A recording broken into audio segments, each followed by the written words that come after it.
Coucou les trites, j'espère que vous allez bien. Alors ces derniers temps j'ai pas eu énormément de temps pour filmer pour des raisons personnelles puisque j'étais en Belgique, puis j'étais au Japon, puis je suis rentrée aux États-Unis en urgence pour mon Mochan. Mais tout va bien, vous inquiétez pas. En tout cas bref, j'ai pas eu énormément de temps pour filmer et du coup je me suis dit que j'allais vous faire une petite vidéo explication pour les visas puisque c'est une question qui m'est souvent posée. On me demande souvent oui comment on fait pour avoir le visa au Japon, nanana. Je vais vous faire un petit résumé plus clair que ce qu'il y a dans mes vidéos puisque dans mes vidéos bien sûr c'est tiré en longueur.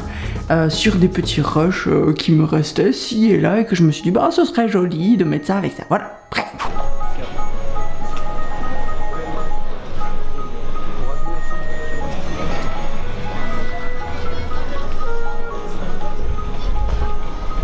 Donc la première question qu'on me pose c'est souvent comment on fait pour avoir un visa au Japon. Bah écoutez, c'est une question extrêmement large, la réponse elle touche à tellement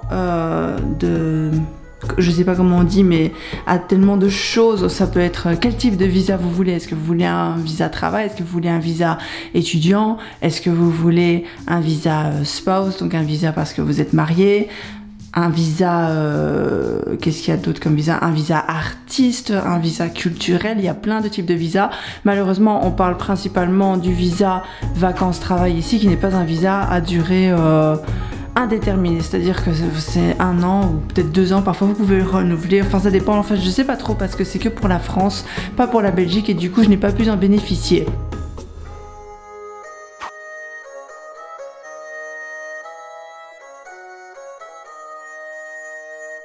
Ensuite, moi, je vais vous parler de mon expérience personnelle.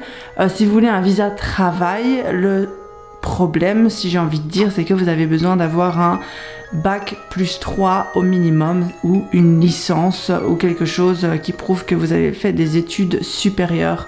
Et ça, c'est très important parce qu'il y a beaucoup de gens qui partent au Japon dans l'espoir d'avoir un travail, de trouver un visa travail, je veux dire, de trouver un sponsorship de visa parce que c'est comme ça que ça fonctionne. En fait, vous devez trouver une entreprise qui va bien vouloir sponsoriser votre visa.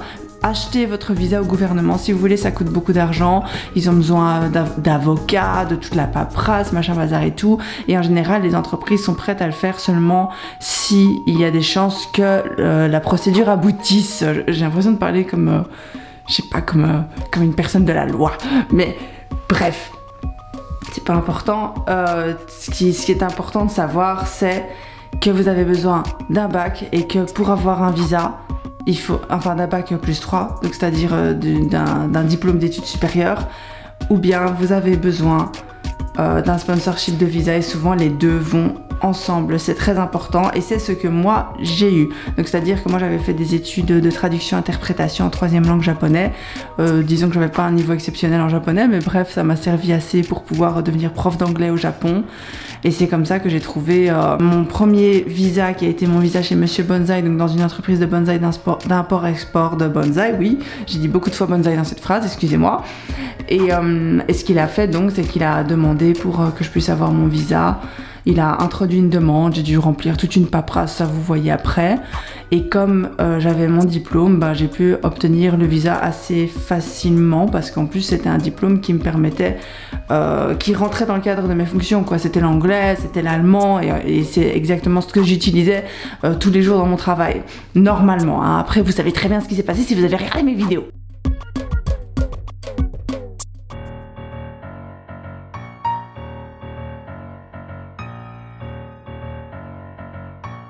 Ensuite, il y a ce que beaucoup de gens font en fait, c'est qu'ils prennent un visa étudiant.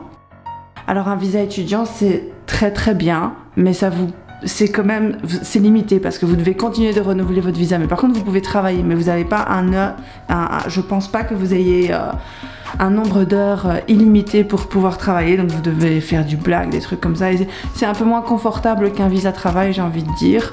Et aussi, bah oui, vous devez renouveler à chaque fois votre visa, vous devez payer, vous devez, je sais pas, il doit y avoir d'autres règles qui vont avec. S'il y a des gens qui ont vécu cette expérience, n'hésitez pas à le partager dans les commentaires parce que je pense que ça pourrait intéresser pas mal de monde. En ce qui me concerne, je sais qu'il y a beaucoup de gens qui disent ouais, t'as eu plein de galères au Japon, nanana, t'as une fille à problème. Alors oui, peut-être, Peut-être que je suis une fille à problème, c'est possible, mais il y a aussi dans les faits une réalité qui est que je n'ai pas emprunté de chemin facile, je n'ai pas emprunté la facilité pour obtenir mon visa, pas parce que je pense que je me crois supérieure à un tel ou un tel qui lui, il aurait eu son visa vacances-travail, qui est un visa avec lequel tu peux travailler librement pendant 1 an, et souvent ce genre de visa peut déboucher sur un sponsorship de visa puisque vous aurez fait vos preuves sur place. Vous pouvez par exemple aller dans une entreprise, commencer à travailler pour eux sous un visa working holiday, sous un visa vacances-travail donc, et après s'ils sont contents de vous, ils peuvent se dire tiens, on va investir en cette personne, on va monter un dossier pour cette personne et essayer de demander un visa travail ou une carte de résident pour cette personne. Ça c'est complètement une situation différente par rapport à si vous avez un visa touriste, parce qu'un visa tourisme ou un visa touriste, je sais pas, un visa touriste. Si vous avez un visa touriste, vous n'avez pas le droit de travailler. Donc si vous allez au Japon sous un visa qui ne vous permet pas de travailler, c'est beaucoup plus difficile de trouver du travail. Enfin, ça me semble logique. Et c'était donc ma situation. Je suis allée au Japon sans avoir de visa me permettant de trouver du travail. Pourquoi?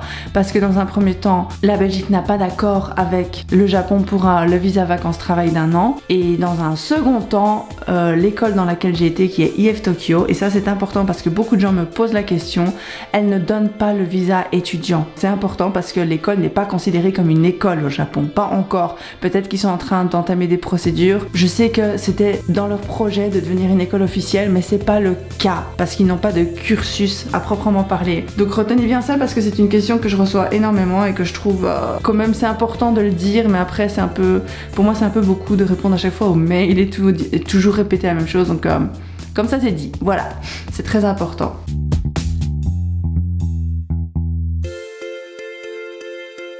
Et donc ce qui s'est passé pour moi, c'est que je suis arrivée au Japon avec un visa touriste et que je ne voulais pas avoir un visa d'étudiant parce que je voulais... C'était un petit challenge un peu pour moi, si vous voyez ce que je veux dire. Je sais pas si ça a du sens, mais je voulais pas emprunter le chemin le plus simple, qui était effectivement d'avoir un visa étudiant qui te permettait de travailler, de faire tes preuves, nanana, parce que j'avais pas envie, entre guillemets, de payer pour mon visa. Je sais pas si ça a du sens, mais en gros, j'avais déjà dépensé beaucoup d'argent pour aller à IF Tokyo, et pour moi, c'était un peu, c'était un objectif de base, quoi, de me dire, voilà, après IF, je trouverai du boulot. Et c'est ce que j'ai fait, et donc c'est tout à fait possible, mais c'est très important néanmoins d'avoir une formation d'études supérieures, parce que c'est une question qu'on me pose souvent aussi.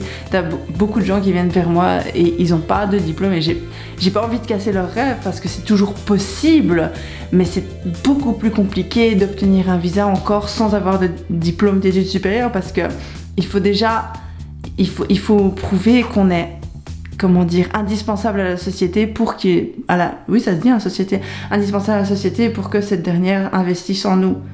Ça a du sens ce que je dis ou pas? Dites-moi dans les commentaires si ça a du sens. En tout cas, j'essaye d'être le plus clair possible.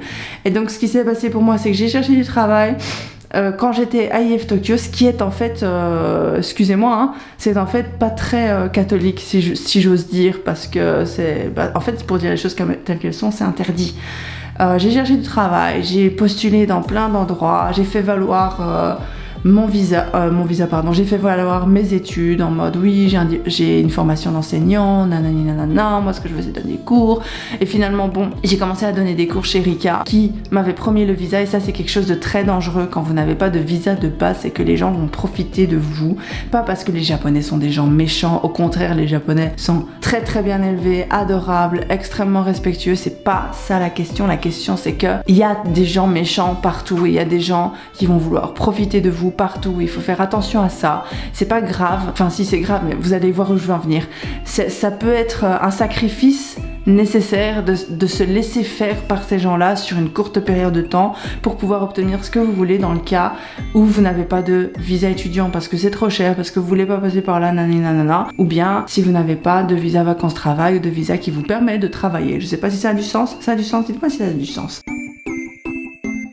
Donc j'ai été chez Rika, elle m'avait promis un visa, finalement je me suis bien fait avoir comme vous le savez déjà, et du coup j'ai switché, j'ai été chez Monsieur Bonsaï qui lui avait l'air beaucoup plus clean à ce niveau là, et il a effectivement obtenu un visa pour moi. Ensuite ça s'est pas très bien passé chez Monsieur Bonsaï pour des raisons que vous connaissez déjà si vous regardez mes vidéos, et je suis partie tout simplement parce qu'il y avait abus, parce qu'encore une fois c'est des choses qui arrivent beaucoup et j'aimerais bien vous mettre en garde devant ce genre de comportement, parce que voilà, il a littéralement, donc dans un premier temps j'ai eu Rika qui m'a menti sur le visa pour pouvoir abuser de ma confiance, pour pouvoir me faire travailler gratuitement pour elle, ou pouvoir me faire travailler pour très peu, et d'un autre côté j'avais Monsieur Bonsaï qui, parce qu'il m'avait donné le visa, il voulait absolument que je me comporte d'une certaine façon, que je vive comme si son entreprise c'était toute ma vie quoi. Voilà, et ensuite j'ai changé et j'ai été travailler pour Berlitz et pour le BNC également, qui est une grosse entreprise. Ils ont switché mon visa quoi, ils ont repris mon dossier de visa sans problème. Ils auraient pu me donner un visa aussi, hein, ils auraient pu me sponsoriser mon visa, mais bon, enfin ils ont repris mon dossier quoi, c'est quelque chose qui arrive aussi souvent, ils reprennent votre dossier si vous avez un visa quelque part. Voilà, je sais pas si ça vous a aidé un petit peu. Sur ce, Otsuka Sama, je vous kiffe la trite et je vous fais des gros bisous.